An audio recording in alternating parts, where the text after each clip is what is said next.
Hey guys, Clyde here, and in this episode of Ship Talk, we are going to talk about every single coal ship in World of Warships, except we're going to split it into two videos because it's just so dang long. You'll find the other one right here, and of course there will be a link in the description to get to the other part of this video. If you like this long-form podcast-style warship discussion, you'll really love the Ship Talk episodes on steel ships and research bureau ships, which I will also link down in the description of this video. Without further ado, let's get into talking about all of the coal ships that exist in World of Warships as of summer 2023.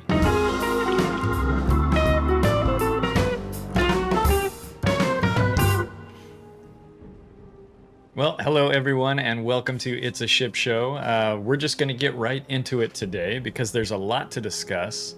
There are 40. Now, Skada is furiously checking my math on this slide, and I hope that you all do because there's often an error. There are 40 coal ships available.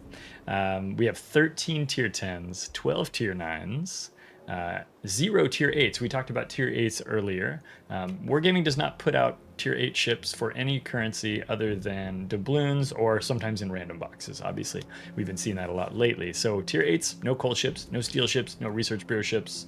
Obviously, there are tier 8 tech tree ships. Tier 7, we've got 4, 3 tier 6s, 5 tier 5s, which I always find enjoyable, 5.5s. And that number hasn't changed since the Pan American battleship was added to that list, which we'll talk about today. 1 tier 4 and a couple of tier 3s.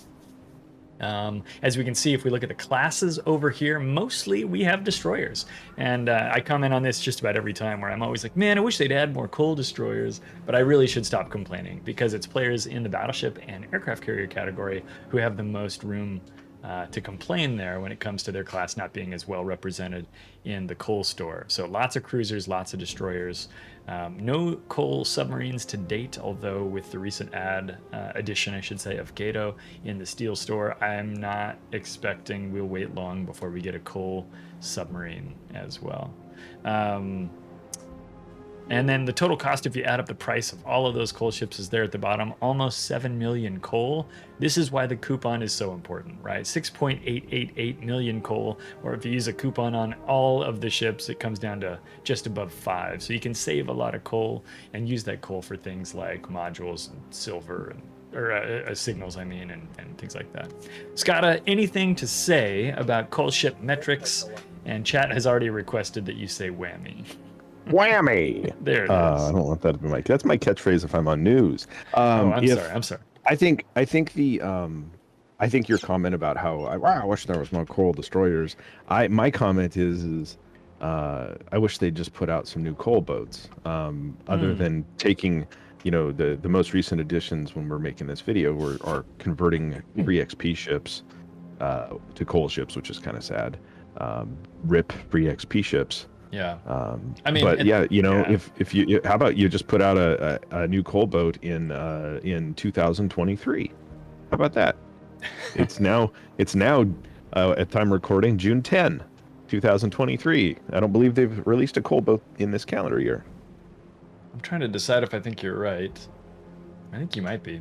Well, we'll find out as we go through. Lack of confirmation on the internet proves factual.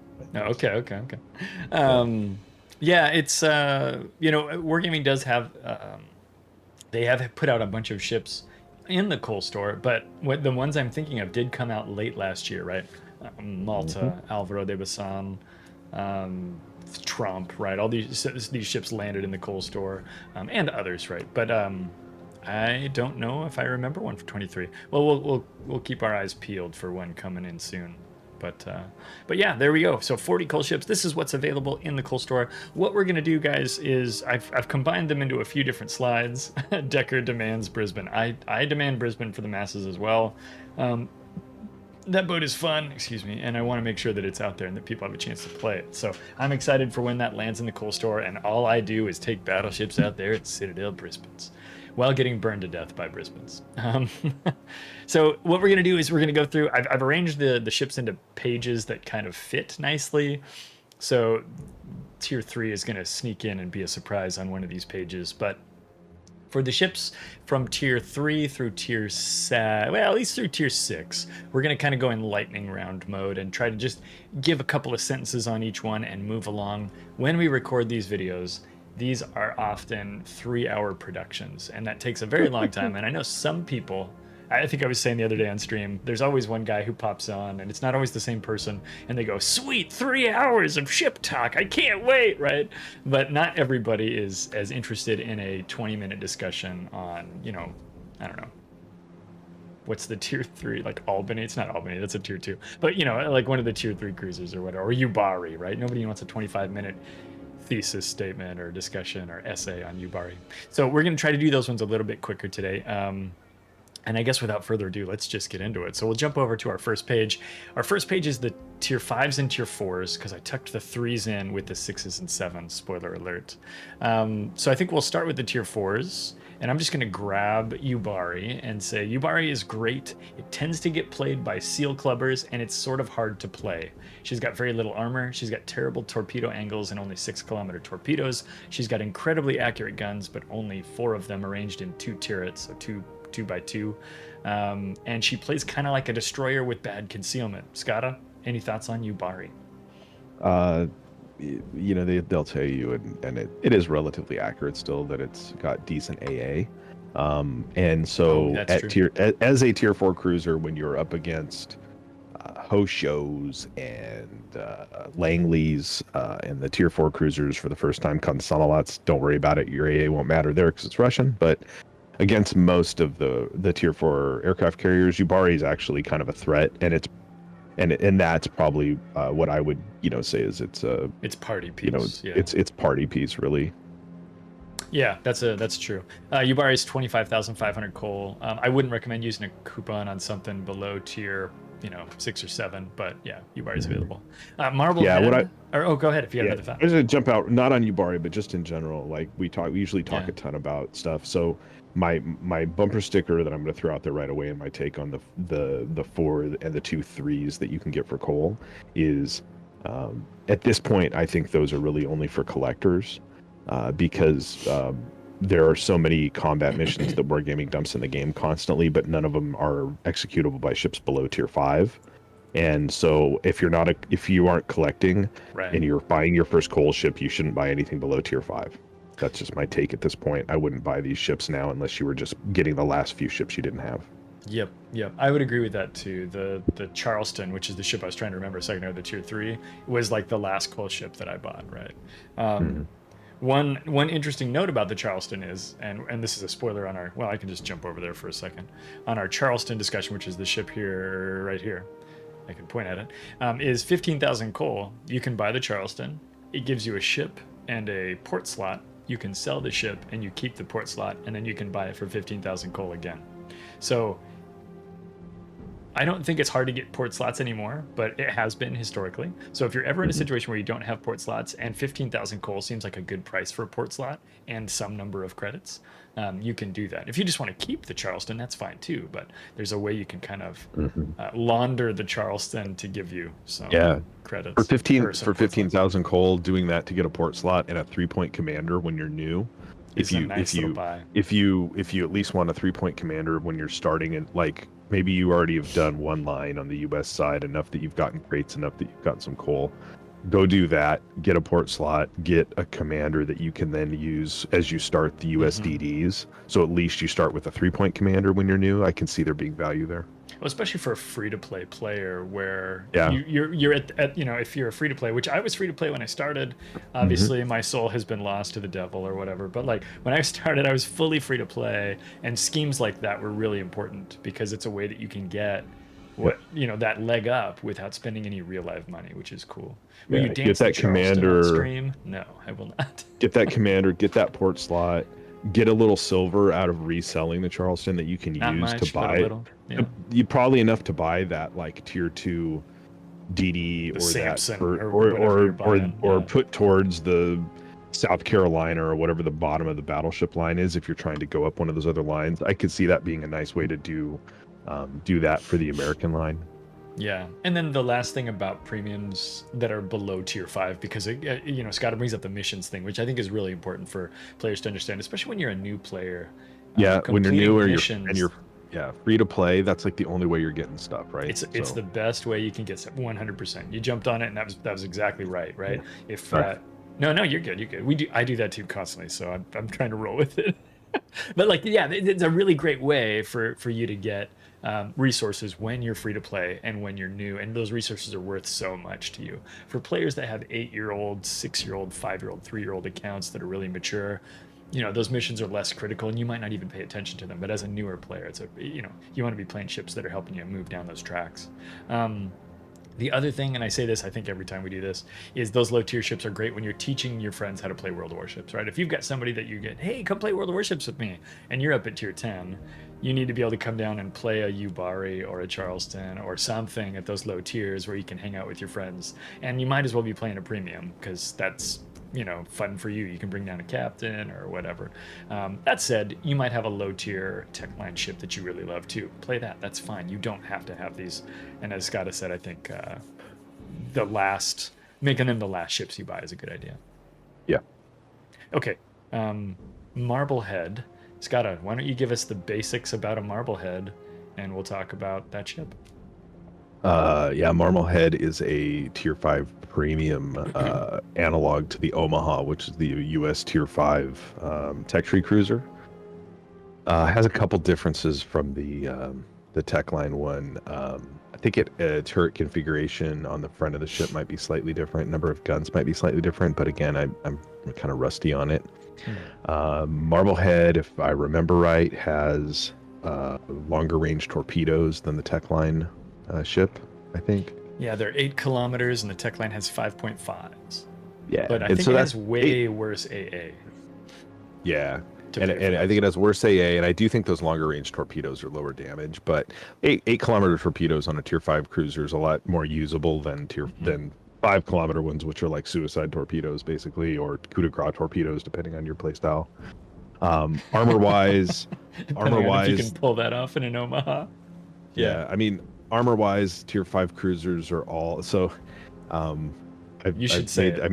made this comment this morning. I don't know if this is the one you're thinking I'm going to make, but this is what I've been saying about tier 5 cruisers at a different forum recently, which is tier 5 cruisers exist to make tier 7 battleship players feel better about the fact that tier 9 cruisers wreck them. And so this is in that world, right? If a tier 5 battleship looks at you funny, he'll citadel you. He's going to overmatch you everywhere with AP. In these ships, you're going to get citadeled by HE a lot. The citadels on these cruisers they're exposed above water citadels that will take HE citadels, which is just gross. So you learn the hard way about angling in these ships, and sometimes that doesn't even matter. You're just going to get beat up. So your mileage may vary in the fun zone with a ship like this, but as far as tier 5 cruisers go, I think Marblehead has a lot of guns, which feels pretty good with a pretty good reload. Marblehead, and I don't know why, I think I remember this because they used such a stupid phrase, but when Wargaming first announced this ship, it was a giveaway for like events. So I got mine as a card, as a handout card with a code on it at PAX. I've told this story before. And then shortly after that, it started being available in the premium shop for real money. And this is a premium ship that became converted to be a coal ship when the coal store was invented later. And the advertising for Marblehead said, you have to wiggle to win in this cruiser. And I said, ew, that's gross. And it's true. You have to wiggle. You have to dance to not get citadeled in the Marblehead. And so she's very frail, just like an Omaha. We love laughing about citadeling Omahas, and Marblehead's no different. You hit the torpedoes, which is great. I think they reload in like 40 seconds, or at least they used to. So you can be putting those torpedoes out a lot. It's 3 per side. I think there's the Omaha, the Marblehead, and the Murmansk. I think Murmansk has fewer guns but more range. I can't remember if Marblehead's gun configuration is a little bit different from Omaha's or not. It probably is slightly. Murmansk has the spotter plane that gives it like the most extreme range out of all these, if I remember right. It does, and it has 2 fewer turrets on the back end of it. But like other than that, it's really similar. So there may be some subtle changes as you've suggested or whatever. But anyway, so that's Marblehead. When we're done with this page, I'm going to say, okay, great. So what's your favorite ship on this page? Not what's the best, but your favorite. And we'll talk about why. So that's where we'll kind of dive in a little bit more. But I want to jump to the Hill. The Hill is the one destroyer that we have at tier 5 or tier 4. Hill's basically a USDD. She's very reminiscent of like the Nicholas. So if you're familiar with the Nicholas, you'd probably be pretty comfortable in the Hill. I always get this backwards. I think Hill has more DPM than Nicholas, but I think I'm wrong every time. So it's got a lot of gunpowder. It doesn't have the best concealment. It's got short torpedoes, but it is a premium U.S. destroyer that kind of plays like those mid-tier USDDs. Lots of gun DPM, not so much on the torps, although it is low tier, and so you can get closer to your enemies if you want to. The Hill came out, and I think when it came out, it was just like, here's a boat for money. Or no, it was part of that Apocalypse Waterworld event or whatever. Yeah, the Hill came out in the same event as the Benham. Mm-hmm. Yeah, and that's right. And then by the time I was looking at it, it was just in the store for $13 or whatever they charged for it at the time. Mm-hmm. And I think I looked at it like every weekend, and I was like, I should buy that boat. And eventually I did. I just sent some money over to the Wargaming office, and they put it on my account. Buying a store at the premium shop or buying a ship at the premium shop. If I could have, I would have loved buying it for Cole, because I think this is a fair price for the Hill for Cole. 38K is pretty cheap. Again, as a new player, if you're not going to be able to spend your coupon on something else, it's fine to use it on one of these low tiers, but I'd save it for something a little more aspirational than one of these low tier guys. But I think Hill's a fun little destroyer, good DPM, and worth having in your port. Scott, any thoughts on Hill and your experience with it? Yeah, no, I think Hill's fun. It has one more gun than a Nicholas. It has better AP DPM, better HE DPM, better range. It does have a longer reload, but otherwise, and it actually has a worse sigma than Nicholas. But at the ranges you're shooting, it's probably not a big deal because you're firing 5 guns. Torpedo DPM on the Hill is actually a lot lower than Nicholas. The torpedoes have the same range with the same damage, but if I remember correctly, the Hill just has less torps. So Nicholas has 4x3, and Hill only has 3x3 launchers. And you're talking, what are they, like 5.5 kilometer torps? Yeah, something like that. Yeah, real short. But I think Hill's pretty fun for a tier 5 premium, a USDD that gives you it feels like all of the other. I don't want to call this low tier. I like to call this mid tier. It's mid-tier. I think a lot of the community mid tier is tier 8. And I think those people are wrong. But as far as like if you haven't played the USDD line, this is how like that mid tier USDD plays. If you have played this line and you finish the line, but you want to reach back down and play 5s like we do, where we play through all the tiers and have fun, this is a really good analog. Yes. This is a really good analog. You take your gearing captain and go down here on the Hill and have a good time. So I think it's a good little purchase, and it's at least in the tier range that you can farm missions with it. It's also pretty spicy. If you throw it into co-op, you can charge ahead with this thing and dump torps into bots and get nice things for doing so. And if you're doing the torpedo mission, I know I said we were going to do these in lightning round. I think we're being relatively abbreviated, but I think we're still chatting a little bit, which is okay. If you're doing this in a co-op battle and you're trying to go in and get torpits or whatever, what you need to do is rush in, then do a little dance until you kill the destroyer that's charging at you, and then torpedo everything else. Because if you try to torpedo everything else and ignore the destroyer, it will kill you. So make sure you do the little Bat 2C, Adam West, Batman dance, and kill the other destroyer before you do it. But at that point, like, the world is your oyster, and you own the map in the Hill. It's so much fun. Decker Down says, Hill is a good boat. I'm an enjoyer. And then Ghost Front said, my first premium ship, I have a bit of time in it, so that's really great. And Hershey Hank says, Hill's a go-to for tier 5 ranked seasons. I think it would be great for tier 5 ranked, absolutely. Skada, do you want to talk about Kirov? Kirov used to be the tier 5 Russian tech tree boat. And when they produced the Russian tech line split that created the Petropavlovsk side of the line, Kirov was switched to a coal boat and replaced by the something that starts with the K. That's how little I've played it. Katovsky, thank you. Yeah, because they want it because Kirov is like one of these things is not like the other down there because it was actually good. And so as far as like these coal cruisers go, I'm a big fan of Kirov. Kirov has really great gun ballistics, and it has exceptionally long range for a tier 5 cruiser. way more than most of your enemies do. When you're able to go into a tier 5 and your guns reach 16.3 kilometers and you have a spotter, if memory serves. Yeah, you have spotter plane. It's kind of silly, and so like you can have big games in this against when you start matches, you're looking for the other tier 5 cruisers to hammer with the Russian AP, which is very strong and has great ballistics, and you can just punish Marbleheads and Omahas and et cetera, and then as the tier 5 game progresses and what's left is battleships, you can be at extreme ranges over the hiding away angles, lobbing HE on target and just roasting New Yorks and whatever else is down there, Congos and I don't know, other tier 5 battleships, right? So I really like Kirov. Kirov's really strong. It has the same problem that all tier 5 cruisers have, in that there's soda cans waiting to be crushed, but the range on it and its maneuverability, and the fact that it's a premium, so you could put your Donskoy or your Petro Captain on it, depending on your build. It really makes it a really great ship in tier 5 randoms to seal club with, quite frankly. It's probably in my opinion, the best of these tier 5 coal boats to just go out and abuse people with.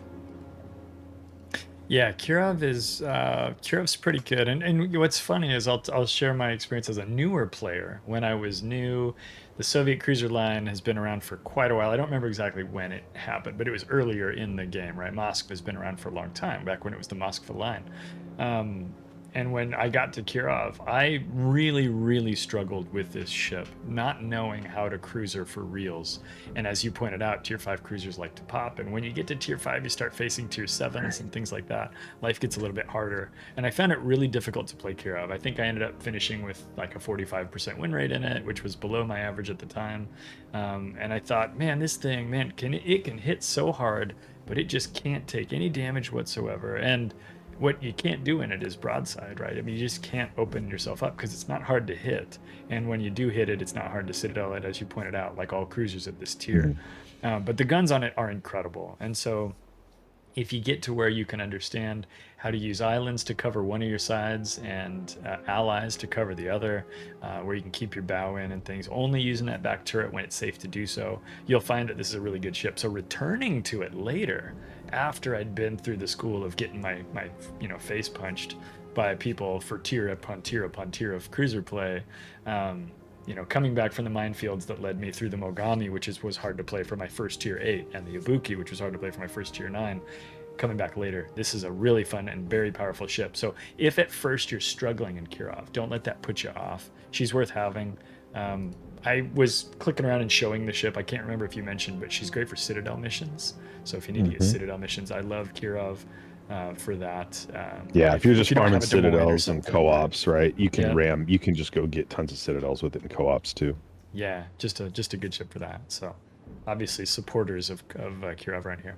Rio de Janeiro, this is the battleship I couldn't remember the name of just a second ago. It was added to the game relatively recently.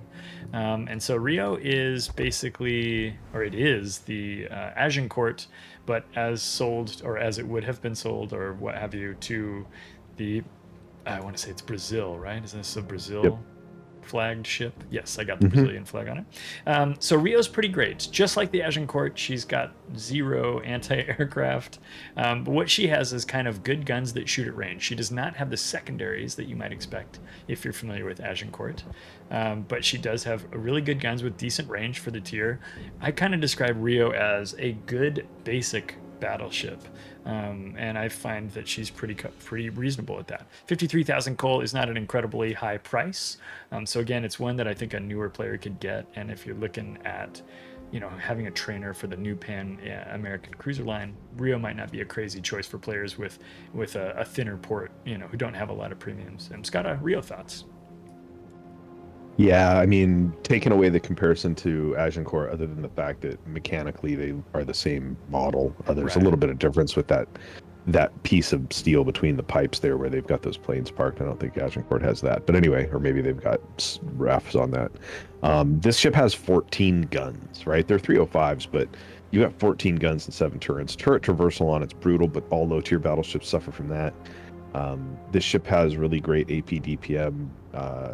Compared to your other choice at this tier, it's just a better battleship than Oktobraskaya at this point, I think.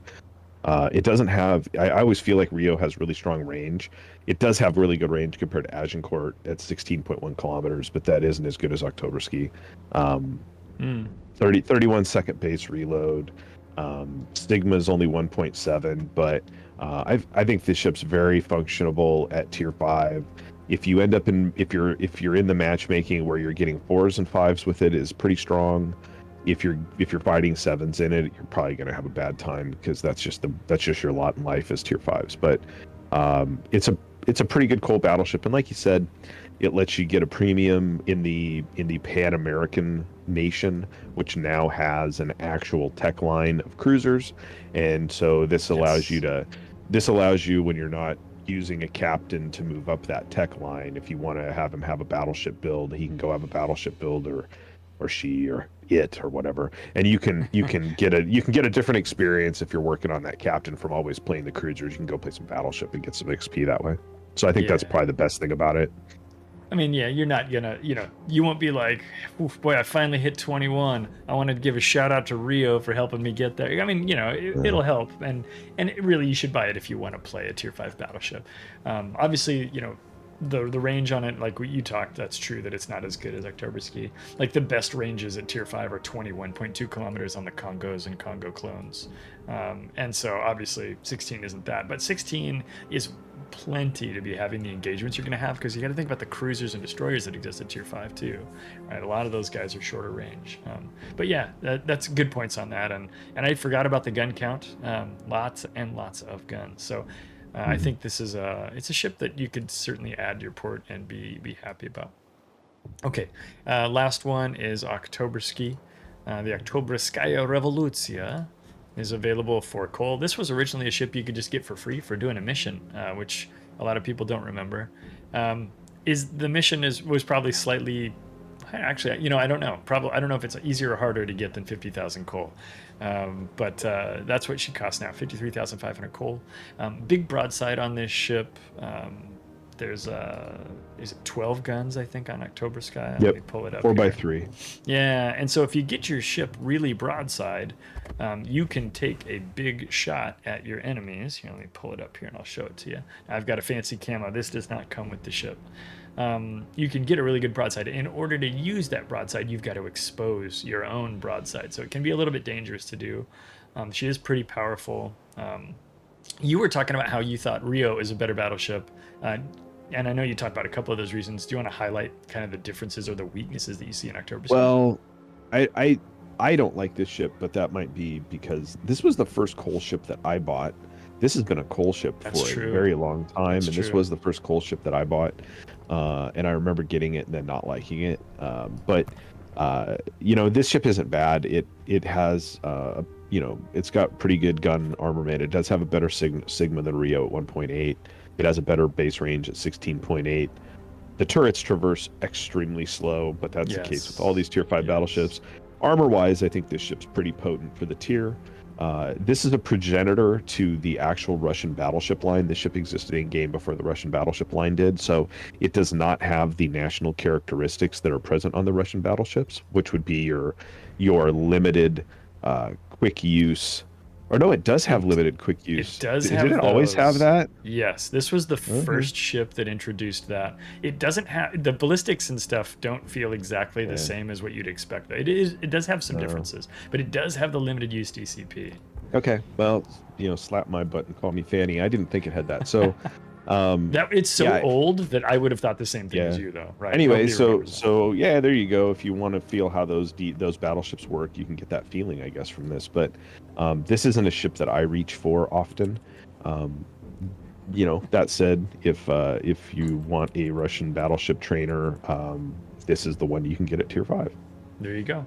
So looking at this page of ships, we can lump Yubari in here. I mean, do you have, I almost feel silly to ask, but do you have a favorite that's not the Kirov, or is it just Kirov? Is it only Kirov for you?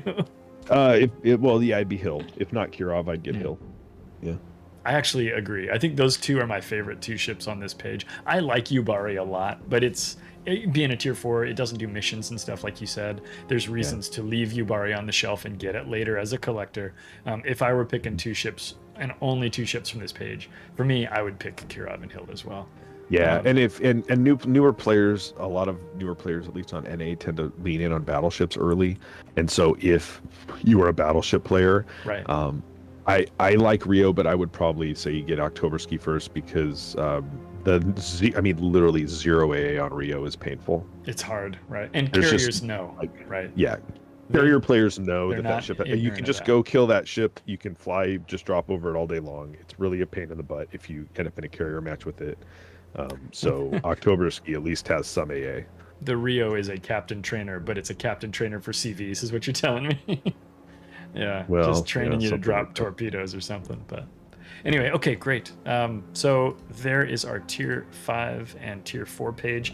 We are going to jump over to our next page. Now this one has the 2 3s on it, but it also has the 6s and 7s. So we're just going to start with the 3s. We'll kind of do the backwards slinky and work our way up to the top again. So looking at this, we've got Charleston and Campbeltown. I don't want to spend a ton of time on these boats. Campbelltown's more interesting than Charleston because Charleston is basically a St. Louis clone. And everyone should be fairly familiar with St. Louis if you've played the U.S. cruiser line. The one thing I like to comment on here, and I think I've done in this video in the past, is at least on NA, where a lot of people start with U.S. cruisers, everybody's first favorite ship in the game is the St. Louis because it has so many guns once you do the whole upgrade, right? It goes from like 14 guns to 3,014 guns. It's ridiculous. And so Charleston is more of that. So if you're a brand new player and you're sitting there and you're like, man, I love the St. Louis, I can't wait to get a premium version of it, hold off because you're going to not play at tier 3 for very long for all the reasons Skada talked about earlier. But anyway, if you've got any Charleston comments, hit those and then I'll have you roll over and talk about Campbelltown. I would use it for the gimmick that you talked about, and otherwise wait and get these ships after you have everything else and you're just collecting at that point. I think there's fun games to be had in those tiers. I think there's fun games to be had in every tier of World of Warships. The reality is that tier 3 matchmaking can take a long time. You can end up, though, with matches with a lot of bots. And it's really not the best use. If you're a new player, it is really not the best use of your coal. You really shouldn't buy anything below tier 5 for the reasons we talked about in the last segment. The comment in chat here about Campbelltown, Gaelic says Campbelltown was used to ram the only dock that Turpins can use. That was the what is the name of that? Saint-Nazaire dock on the west coast of France. There's a documentary about it. I talk about it every time we do this. Jeremy Clarkson has a documentary called The Greatest Raid of All. You used to be able to watch it on YouTube. I don't know if you can anymore, but it is available on streaming services around the internet. So rather than promote a single one, go look for it. It's a really good thing. Gaelic Knight says there's a movie about it too. It might have been Gaelic Knight. One of my viewers at one point said, watch this movie. It's the and I still haven't figured out. I still haven't done it yet. I haven't found the time to do it. So Campbelltown's cool historically. And Campbelltown's fun to play too. Campbelltown's actually kind of fun to play at that tier. That's all I would say. Like, it's fun to play. It's not an unfun DD. Yeah, if you want a premium tier 3 destroyer, that's about your options, right? There's like Vampire, which is hard to get, and Campbelltown. Like, and maybe is Tachibana 3? I don't, there's a few premiums. Actually. Okay, yeah, there's not a whole lot down there that you can acquire either via, this is by free means, but even by like small amounts of doubloons or whatever. There's not a whole lot of choices down there. Campbelltown's fun, but it's a 3. Yeah, it's a 3. It's a torp boat. 7.5 kilometer torpedoes, if my memory serves correctly. Yeah. And then the one thing I'll point out is the back turret is shorter on that because they cut it off to make it look more like a German destroyer. And so that's kind of a cool thing that they did on this thing. I think in reality they cut them more aggressively than that, but maybe not. I don't know. Anyway, pretty cool little ship, cool historical ties. So if you're kind of a history nerd, then Campbelltown is a good one to add to the collection. But like you said, it's a collector's boat. It's not a boat that's going to do you a lot of particular good for missions, things like that.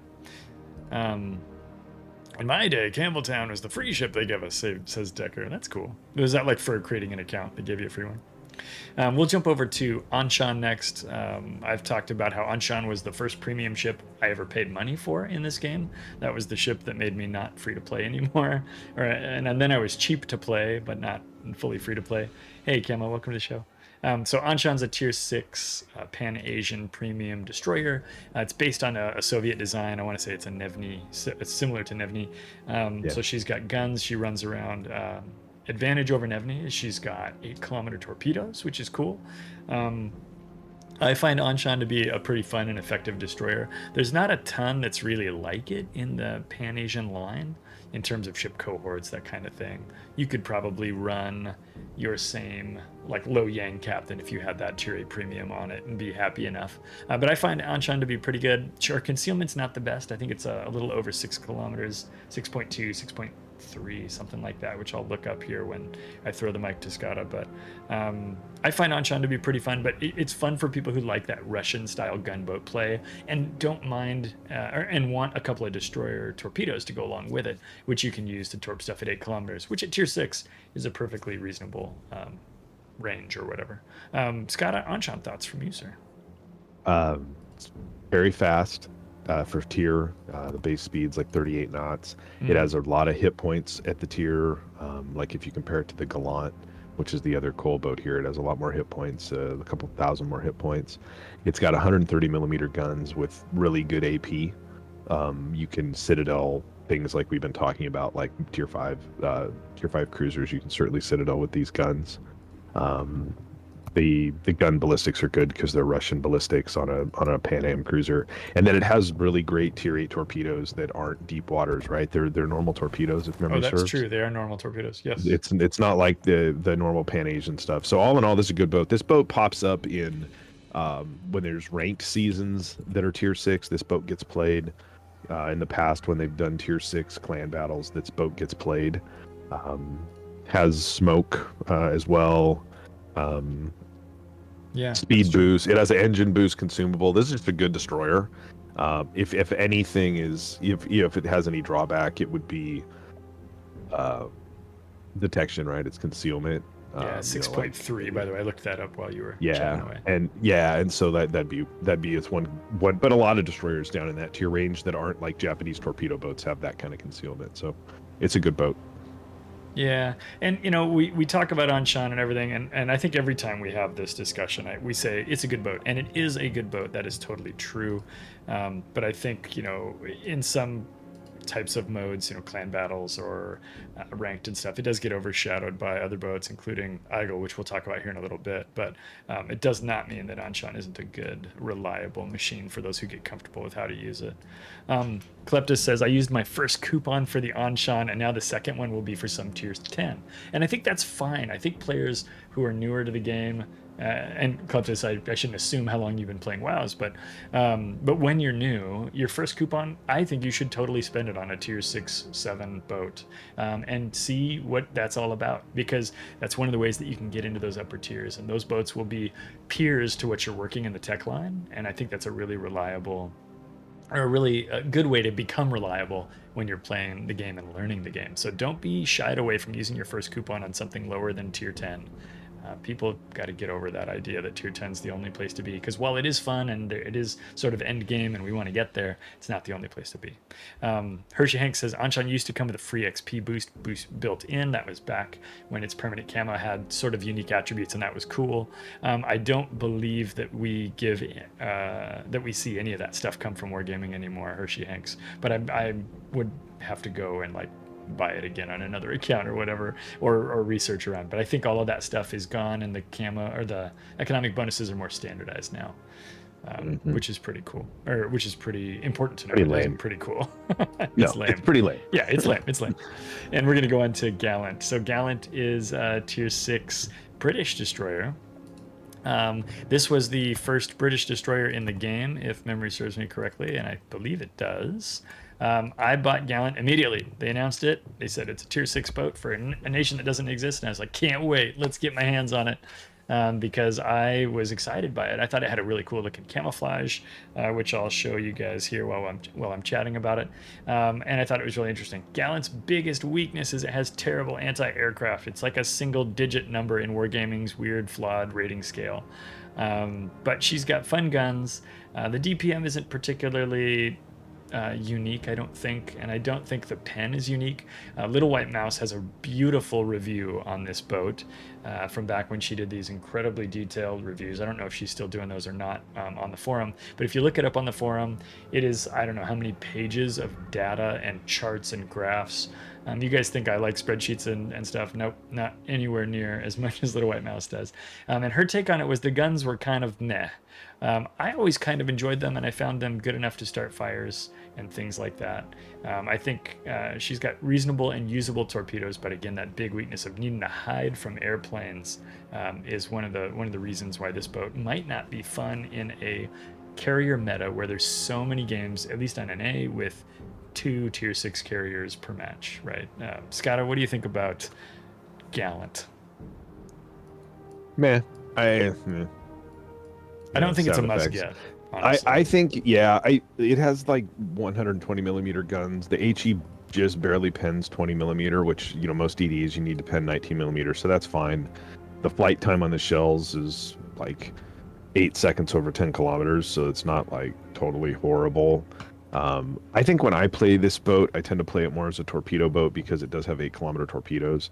But the torpedo angles on it are just god awful.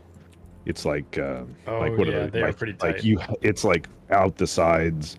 You can't fire forward at all. So it's a classic turn out, chuck torps mid turn, finish turn, run around in circles, reload, while you're hoping that a CV like a Baron doesn't show up and spot you and annihilate you. Doesn't have a lot of hit points. Has, you know, according to Ship Tool, it has 0 AA rating. It literally has the old. It literally has the old Scottish sailor throwing like Scotch bottles at the plane's AA, just like, go away now. Like, that's all it has. It's terrible. Yeah. I don't reach for it ever. It's just not a boat that I choose to play. Yep. You know, it is what it is. Brand is a Gallant enjoyer and says that it has reasonable concealment. So the concealment 6 kilometers, and at tier 6, that's not the worst, right? It's better than Anshan. We just looked at. It's better than Aigle. It's better than. But there are some ships that are going to be sneakier than it. Brand says it does have an engine boost though, and I believe, if I recall correctly, it's always had the engine boost, but that is unique for a lot of British destroyers that don't have an engine boost, right? So. I think that's a. How does Skada know us Scots throw Scotch bottles? Says Gaelic Knight. Sure. Skada has his ways. I would just assume that in Scotland, Scotch is just called liquor or something, because that would, it doesn't seem to make sense that it would be called Scotch there because you're Scottish, but I'm probably wrong. Yeah, it has a speed boost. It's like an 8% speed boost. That's the same as Anshan. The other thing that's different about it than like UK DDs is that it doesn't have the short smokes. It has the same kind of smoke that Anshan has, right? Like the 20-second action time, 80-second dispersion, like in more of a normal smoke. Yeah. So it's not really, because it's so old, it's not really like playing I can't think what the tier 6 UK is. I'm having a rough time this morning. It is but Icarus. It's not like playing, it doesn't play like that, those boats so much, because you're not going to learn like you're not going to learn that the play style of the line from this ship, really, in my opinion. No, it's different, right? And it's because it came out before the line, right? And so, yeah, like you're pointing out, right? It's a different kind of destroyer. I think Gallant can be fun to play, but I also enjoy playing ships that are kind of tricky to play at times. And I think Gallant can be one of those with its AA concerns. We had a comment from 4V Black Hull who says it does have quad 50 cals on each side for AA. It does, and modeled though they may be, they're beautiful. First of all, this is what Black is pointing out to us. The DPM on it is just low. Let me grab it here, and this is just to discuss that a little bit further. Here's Gallant. Its DPM is long range 0, short range or medium range 0, and then it has short range DPS that does 10 damage per second in a 1.5 kilometer range. Like, it's just so weak. And I think in real life, obviously, this boat would probably have not been so comparably weak. But as rendered in the game, as designed and shown in the game, it doesn't do anything. So the cool thing about that, and that is me, I'm really stretching here, is you can just leave your AA on all the time, because by the time the planes are near you and your guns are shooting, they've already spotted you. So you don't have to learn how to turn your AA on and off on this boat. You just leave it on. And then the thing is, it just won't do anything. Like, the planes will not be stopped. So you can use your smoke as your best tool to deal with airplanes and things like that. So Aigle is kind of similar to Gallant. It came out, actually, I feel like it came out in a similar time frame, maybe within, I don't know, months or a year of Gallant. And it's kind of that first French destroyer. This came out before the French destroyer line, before the Kleber line. It has a couple of things that we didn't really wind up seeing when the real tech line came out, and one of them is smoke. So it does play similarly to the French destroyer line, but it doesn't play exactly the same. There's a few things that are different about it, and it just kind of feels different. But that smoke is a big part of it. So Aigle, let me bring up a picture of it here for you, and I'll show you what she looks like. She's got a really cool camo. It's got a giant red X13 on there, which I think is freaking rad looking. And I was, like Gallant, I was very excited to buy this boat as well. When it came out, and I did pick it up and played the crap out of it a bit. Aigle had a really good run when we were doing tier 6 clan battles. It was a very popular pick for that because people were trying to Kleber down at tier 6, and you were kind of able to do that with this boat. It's got really good gun DPM. In fact, let me pull that up and kind of compare some of the D's PM. For AP DPM, it's the second best cruiser, or excuse me, destroyer at tier 6, behind only the T-61. And for HE DPM, it is also second best behind the Farragut. Now, to be second to Farragut is not that's not like second place is the first loser. Farragut has a pretty high DPM in both the AP and HE categories. And so it's a pretty close position for it. So you can do quite a bit with this thing. Artillery-wise, the main battery, if I put a captain on here, and I do run my Kleber captain on there, 15.3 kilometers is totally doable. So you can do quite a bit of work with Aigle, and her speed is also pretty good. And it was one of the first times we saw that French speed, 36 knots on this thing. And I want to double check.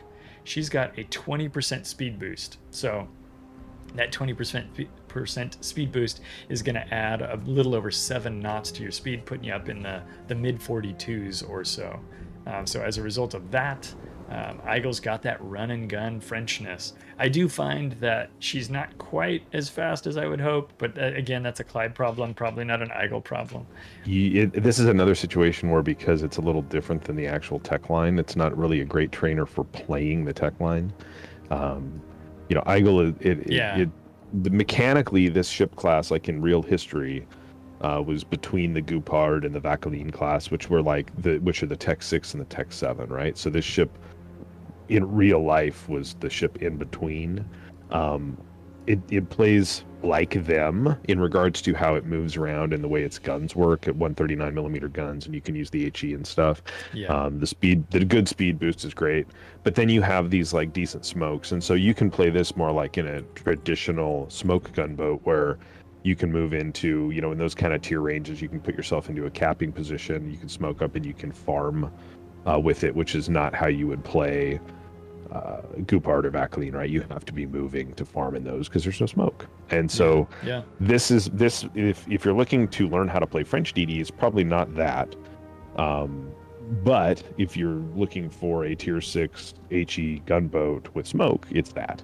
And it does have the biggest guns of these destroyers we're talking about. And it is fast. I mean, it's quick. I think it's just as fast as Anshan, but it's big because French DDs tend to be big. I'm not sure mechanically if this has the same damage saturation as the tech line, and I don't know a way to look that up. I'm not sure about that either. That's a good question. But it does have a lot of health. Like, without survivability expert, it's got 17,000 health, which is pretty huge. So tier 6 with survivability expert, you're gonna have 18. something thousand health, which is pretty great for any DD in this tier range. So I don't think it's a bad premium. It's just kind of a different premium, and I think the cost in coal kind of reflects where they see it. Right? It costs a lot. When you're looking at these ships and you're new to coal ships, I don't know that I would, if I was thinking, wow, I got to get 10,000 more coal basically between this and Anshan, I might probably just get Anshan. But Yeah. Aigle's And there as well. Anshan, I think, is a little easier to play. Yeah. Because I think you can get in trouble with Aigle. One of the things that, I remember I had an exchange with someone knowledgeable about Georgia's design from the Wargaming team.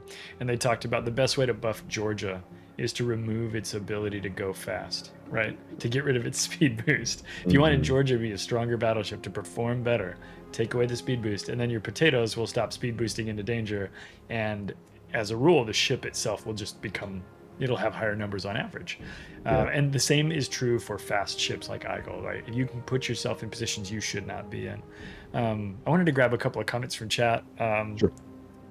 Brand said real steel ships are always cool. The Aigle class was a real ship, a real class. They built 6 of them, it looks like, which is pretty cool. And then Helmet talked about the guns being 12.8 kilometers. A lot of players, I run this with more range because I use my Kleber Captain, which uses more range. You don't need to. A lot of people run Kleber with less range, and they run it at like 12, 13 kilometers, and you can do the same thing here in Aigle, which is great. And I think it was Decker who commented on the torpedo damage. The torpedo damage is pretty high. They are 8-kilometer torpedoes. You do not have a lot of concealment, so 8 kilometers is a little hard to get into in Aigle compared to more concealed destroyers, but it's not impossible. And when you do land those torpedoes, it is devastating to your targets. So I do think this is a worthwhile ship to consider if you like that kind of playstyle. And your comment about using this to learn the line is not probably, I agree, it's probably not the best ship to learn how to play the smoke-free line. However, if you know how to play the smoke-free line and you come to the Aigle, you'll have all of the similar kind of behaviors that you can do smoke-free, but then you'll also be able to smoke up if things get particularly dicey. So come in the other direction, I think you can do good things with Aigle. That was kind of my wrap-up for there. Any final comments from you? Otherwise, we'll jump on and talk about Blyzkawica. Press on. All right. Blyzkawica is a very old destroyer. It used to be in the Polish nation in this game, and if you don't remember Poland being a member of this of a country that was in the game, it's because you started playing after it was removed. They took Poland and turned it into Pan-Euro. Many Polish players were salty about this, and that's fair. Blyzkawica is a pretty cool destroyer, actually. It's a real steel ship. It's got some cool history. I encourage folks to study up on that. I've forgotten most of my details, but it's a 7-gun destroyer. We've got two barrel turrets out back, and then you've got a dual and a single barrel turret up front. Back in the day, Blyzkawica was really, really powerful because we had the ability to do what's called stealth firing. You could shoot your guns and people beyond a certain range would not be able to see you. So your bloom and your gun range were not the same, in other words. And your bloom was less than your gun range for Blyzkawica, which meant there was this donut, this ring that you could fire in and be completely invisible, and it was absolutely abusable by people with sufficient skill to do so. So Wargaming eventually did away with that. When you could do that in Blyzkawica, she was one of the most powerful destroyers in the game, and now she is still pretty good, but not as strong as she used to be. She does have really punchy guns. I think the guns are... they're only 120s, but they feel like they punch better than that. The range is good, though. In my build, 14.4 kilometers, and then the torpedoes are 8 kilometers. So again, pretty good basic stats. Her concealment is not particularly strong, 6.8, which means you're often spotted unless you're smoked up or you're using an island to hide. So that's kind of my brief summary of Blyzkawica. Skada, do you have an experience about playing the boat that might speak to certain players? What I would share now is where we're at doing this video in the world of time is that the pan-European tech line destroyer split now exists and is in early access when we're making this video. And the tier 7 in that line, the Grom, is the sister ship to Blyzkawica, and they were both real. Grom was sunk much earlier in the war. I believe Blyzkawica survived it as a museum ship, or was, but Grom was sunk like in I 1940. think she is still a museum ship, yeah. But they were sister ships, right? And so if you're working on Techline, you can get a lot of the similar play.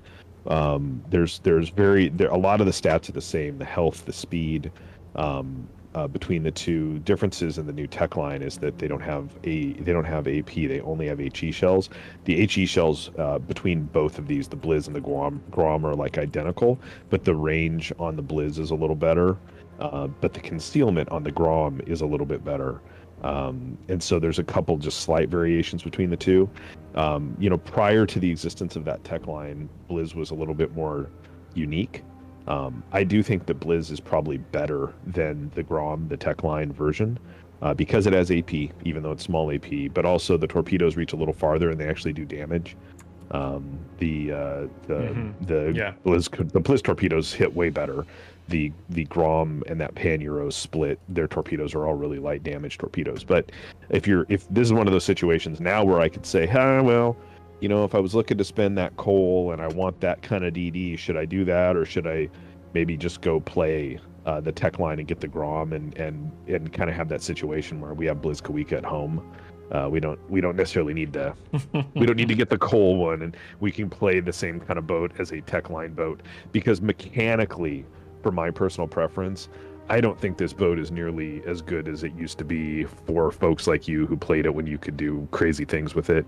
Yeah, it's not. I think the concealment on it is pretty mediocre, and I think when it's, when you're down tiered in 7s, I think it's not as much fun to play. But that's just me.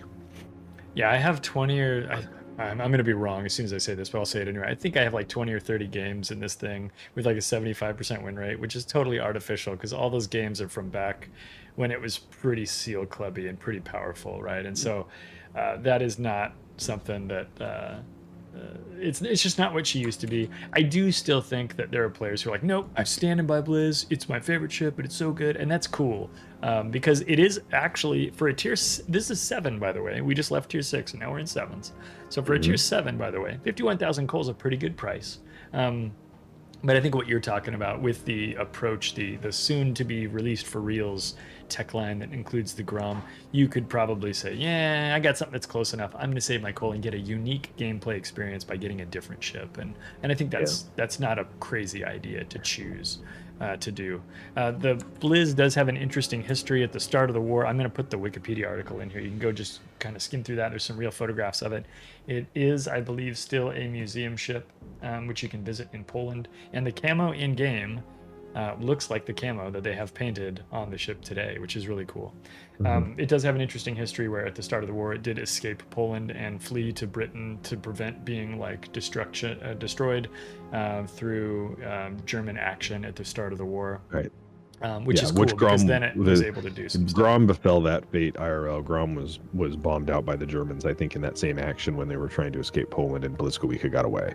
And so that's kind of the sad history and reality of things about this game is we look at all these pixel boats, but people died on the real ones. It sucks. Yes. But between the two, just when we're talking about that, and it's different. There's a premium. So you can if you have an interest in a premium European destroyer in the tier range, that's fine. The problem being that now, I guess, if you had a captain that you were working up that new split line to the Gdansk, this ship would work fine as a trainer because the captains would build out very similar. Previously, if you were like, well, I have the pan-European destroyers, I've got the Holland line. For the most part, a Holland captain build probably isn't exactly the kind of build you'd want on this boat. It's probably close enough, but you know what I mean? So yeah, when you don't have cruisers, when you don't have those other lines, and that's the oddity of Pan-Euro where they're just doubling down on DDs. It makes it a little trickier to have special captains that you can move around to premiums is all. Yeah, and I did want to jump in, and you talked about the captain thing. Ghost Front made a comment about that earlier. Said the trouble is, there's not a lot of analogs in the tech line. I think what you just said about the new line probably working roughly well with a Blyzkawica captain is probably true. So, there may be some incongruences there too that players will discover and say, no, I want to optimize this thing that doesn't work for Blizz. Okay, fine, but I think the new line coming in is helpful. Yeah. What I would say about that new line is, other than the fact that the 8, 9, and the 10 have radar, and that you might take 1 2-point skill that makes the radar run longer. I don't think everything else. Though. Everything else about that tech line is Blyzkawica, right? And it really feels like that tech line is like, so you like Blyzkawica? Yeah, and that's a thing that's happening. But that whole comment about the idea that the Pan-Euro line only has like 40,000 DDs, and they've got some variety in there, but it means that it is difficult to share captains among them. We've got a whole thing about that, by the way, which let me jump back over to this screen so I can show it to you. You've got a whole thing. Got a whole thing. We've got this captain spreadsheet which describes warship cohorts. This is a video on YouTube you can go watch that talks about captains that you can share amongst different countries, and then there's a spreadsheet that you can get a copy of yourself. If you want to go check that out, please do, and see if that's useful for you, and it'll help you kind of understand some of the problems that are inherent in the Pan-Euro line. Okay, so that's Blizz. Blizz is out there. She's really cheap for a tier 7, but that's because she's super old. As ships get older, those prices come down, and that is definitely something we've seen there. Lazo. Skada, why don't you tell us about Lazo? We love Lazo, don't we? Yeah, Lazo's a light cruiser, a Russian light cruiser with very usable gun ballistics because it's a Russian cruiser. It's a good fire starter. It's a good trainer, basically, for the Russian light line up to Donskoy, I think. It's got good range at tier, and then it also has a fun spotter plane gimmick, where it's one of the, kind of this and Vallejo, I think, are really the only ships that kind of have the rapid takeoff spotter consumable. So without any kind of captain manipulation, you get 5 charges. The spotter's up for 60 seconds. It gives you a 20% range buff, and the cooldown's only 10 seconds. So, boy, they're really good at running that crane on that ship. They get that They're spotter plucking that guy out of the water. Spotter lands, and that guy is back on deck and refueled like a NASCAR. They get him back on deck. They give him a sandwich. He takes a piss off the side and gets back in the plane.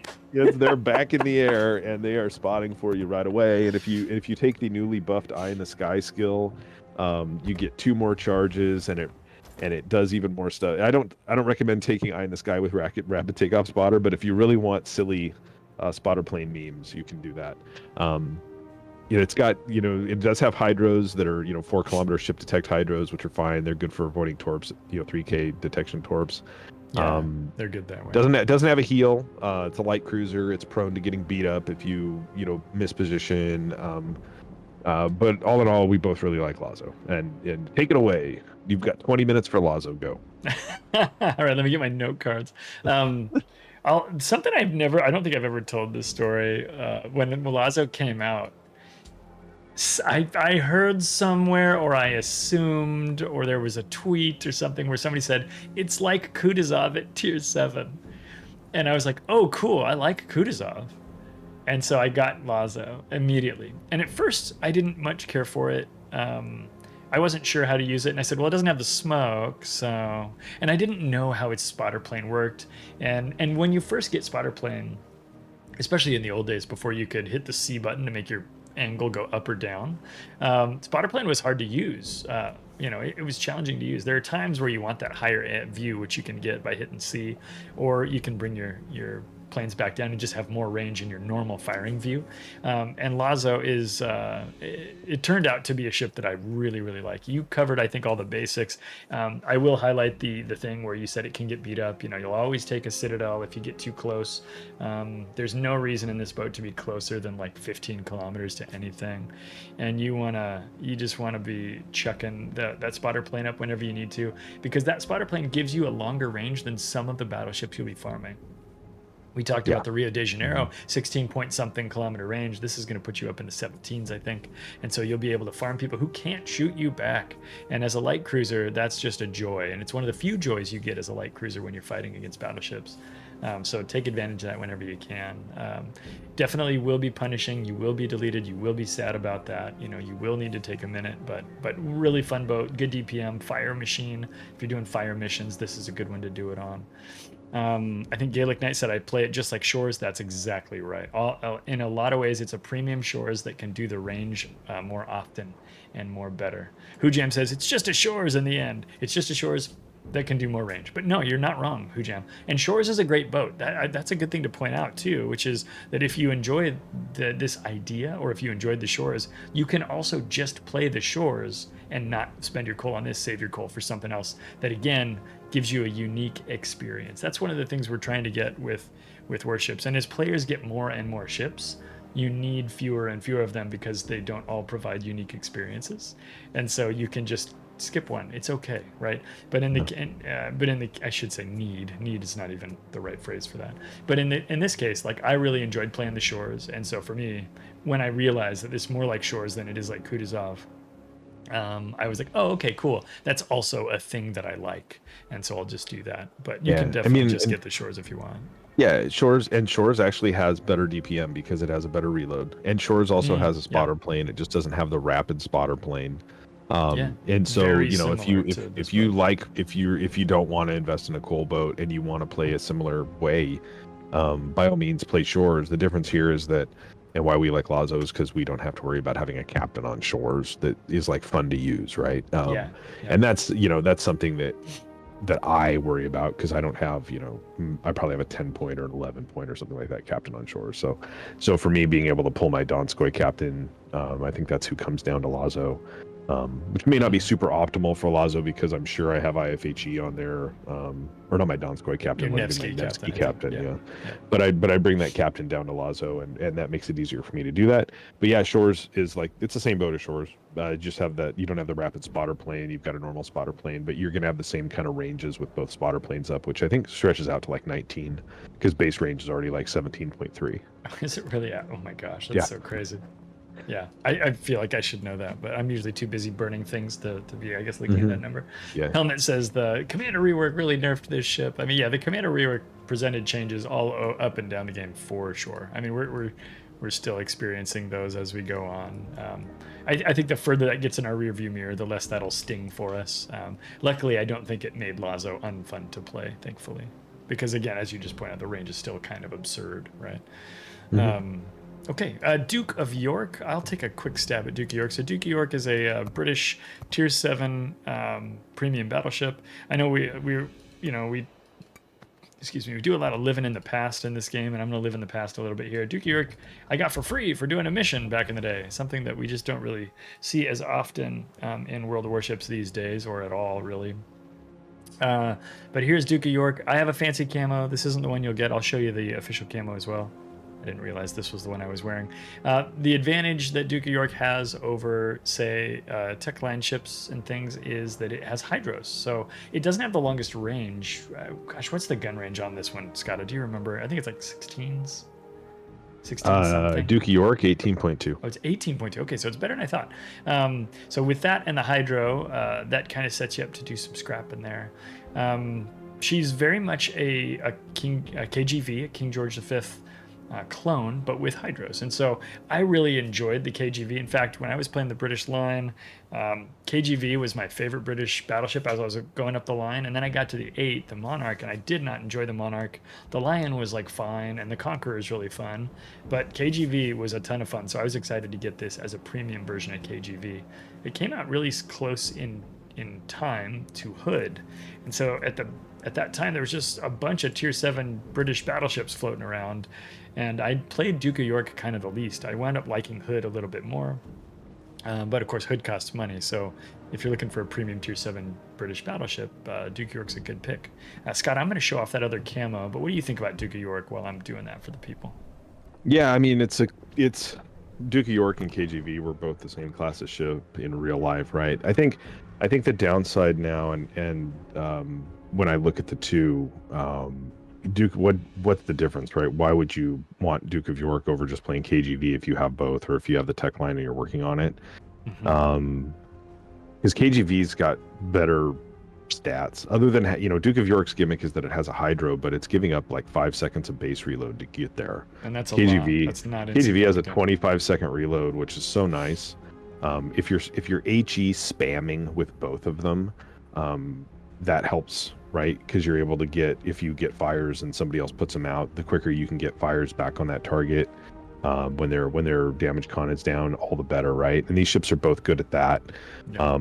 If I remember correctly, doesn't Duke of York have like improved AP angles? I will confirm real quick. Like I think if I look on here, because everything else is very similar. Pen is similar. Overmatch is similar. No, Yes. Ricochet angles, ricochet angles on Duke of York are better, right? Yeah, 60 to 68 degrees versus the standard 45 to 60 Yeah. degrees. Yep. And so that's its other gimmick. So when you play Duke of York, you actually probably want to use AP a little bit more, even though it's 356s, because you can take shots at angles that you wouldn't expect to take because it has that improved angles of pen, right? And so that's nice. Unreal Allen says Duke York doesn't have the short fuse AP though, right? It doesn't, but it has the shorter fuse, so it's 0.015 seconds, and a lot of ships have 0.033. So yeah, KGV has that too, though. Yeah, they both KGV and Duke of York have that. Yeah. So I think you can you can get more out of the AP on this ship probably than KGV, but that reload difference. I look at what am I looking at, right? I'm looking at I get a hydro and I give up that reload. And well, okay, that hydro's nice, but I'd rather have the reload. I think the other thing I want to look at is the ASW package. It's the same on both, so they're both 8-kilometer area ASW that drops 6 depth charges that don't do a whole lot of damage, 3,400 damage or whatever. So that part, sometimes premiums have like lamer ASW. That's not the case here. And consumable package. Both have normal repair parties that do 16.8% healing. That's the same. You get 2 charges without of those hydros, so you're not exactly getting tons of those hydros either. It's not hydros for days, right? Yeah. And Duke of York gets the option of fighter or spotter. Or no, KGV gets the option of fighter or spotter. So I actually have a hard time in this scenario, in this world now, of actually saying that Duke of York's better than the Tech Line ship. I think the Tech Line ship might be better. But again, if you don't have...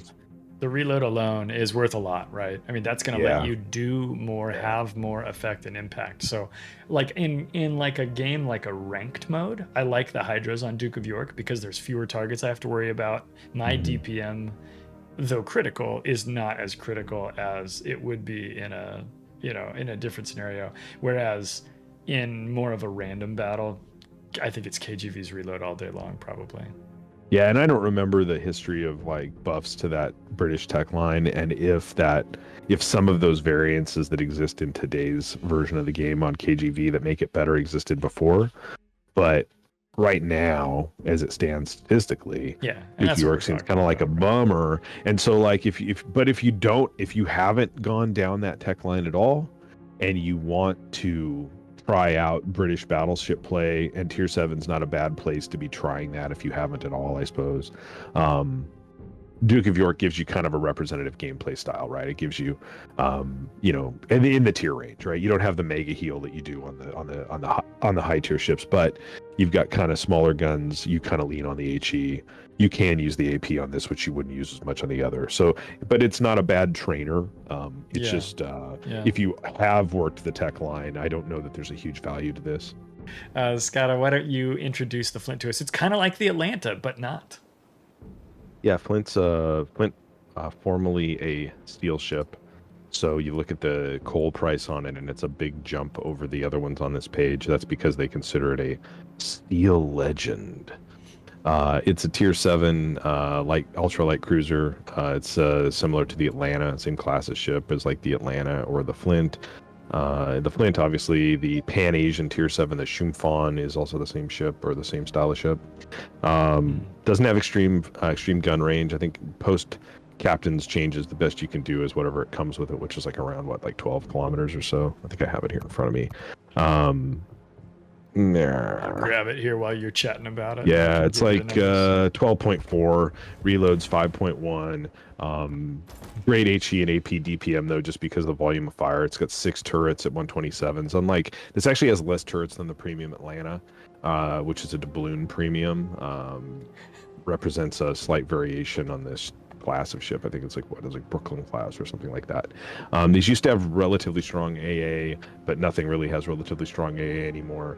What's cool about this ship in playstyle variants from something like Atlanta, where Atlanta has a radar and really short range torpedoes, Flint has smoke and it has longer range torpedoes. I believe it has the Benson torpedoes, as we like to refer to them, like in that Yeah. kind of kilometer range.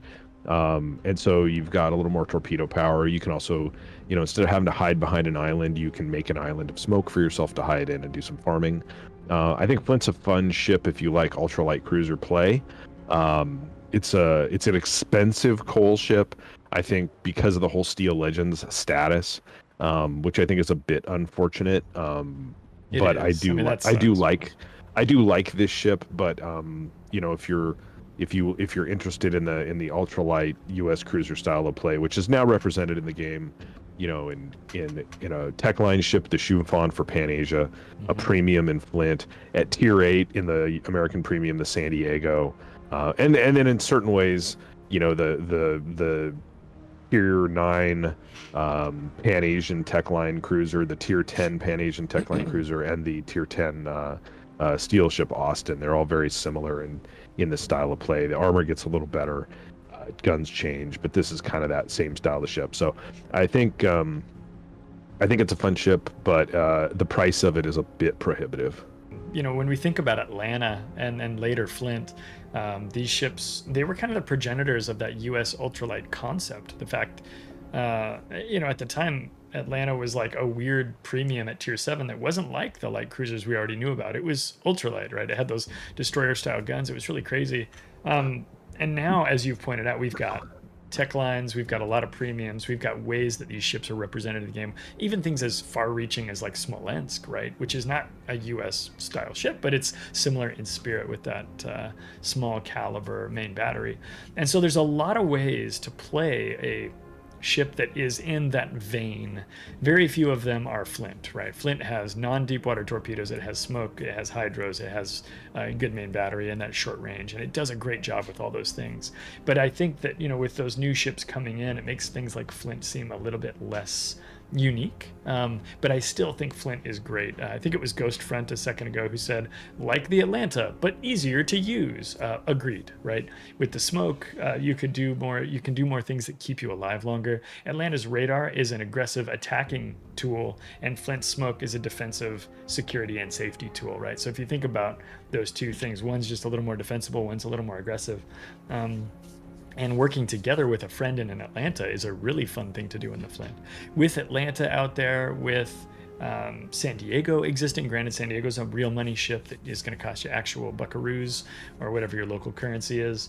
And then, you've got things like Austin that's in the steel store. There's a lot of ways to kind of get your fix for this kind of thing. And so what's cool about Flint is I think it still remains somewhat unique, where it has the hydros, the smoke, and the normal non-deep water torpedoes, because none of the Pan Asians have hydros. They all have the deep waters instead of the standard torpedoes and things. So Flint still remains unique, but less unique than it used to be. I do think she's fun. I think she's expensive. If you're going to buy a tier 7 and you've got a coupon and you're thinking about using it on either Flint or Duke of York, use it on Flint. Flint's more expensive. Get more savings. And I think Flint, for me, is easier to recommend than New York.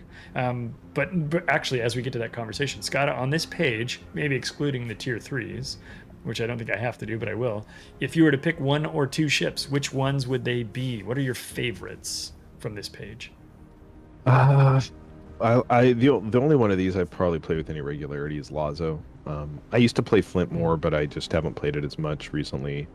I know I think I've Krakened in both of those ships. The rest, if I had to buy a DD, I probably would pick Anshan just for the price for performance. But otherwise, really the only thing on this page that I would probably want would be Lazo. For me, agreed. I think Lazo's my number one pick. I think my number, if I were picking two, it'd probably be Lazo and Flint. Which is weird for me because I'm a self-proclaimed destroyer main, and yet both of those are cruisers, and there are plenty of destroyers to choose from. I want to like Aigle more than I do, and I love the French DDs when you get to the upper tiers, the 8, 9, 10, but I don't like Aigle as much as them, and I can't lay my finger on exactly why. Just my experience with it. If I was grabbing a destroyer, I too would probably grab Anshan, so I'm actually kind of surprised that we lined up that well. I think Anshan with the smoke, with the torpedoes, with the guns works really well, and price for performance, as you've commented, is really strong on it. Lazo's my favorite on this list, but I think Flint, Anshan are good picks. Aigle's a good pick too, but for me, for Clyde, it is not quite what I kind of hope it would be every time I take it out. Maybe I need to try it again. Maybe we'll run that on stream sometime, and I'll find out if I still love it. Stark reality is I don't like any of these DDs. If I had to play any of those 5 DDs, I'd probably just play Campbelltown. I for whatever reason, there's something about each of them that I just, Blyzkawica's concealment I hate. Yeah, it's hard. Aigle I just don't enjoy. Gallant's lack of stuff frustrates me. Yeah. I think Anshan's probably the most balanced of them, and I still wouldn't really go out of my way to play it. No, I don't see you reaching for Anshan frequently, so I'm not surprised that of those 4, that's probably the one you'd land on, because again, I landed on it too. But also, throwing a Campbelltown into the mix makes that interesting.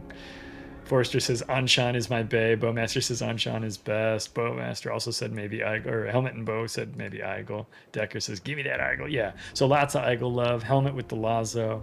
It's good to see you guys kind of chiming in with your thoughts as well, for sure. Okay, I think just in the interest of moving things along, we'll jump up to our next page, which is Tier 9s. Now remember, no Tier 8 ships for anything except for dubs and random boxes.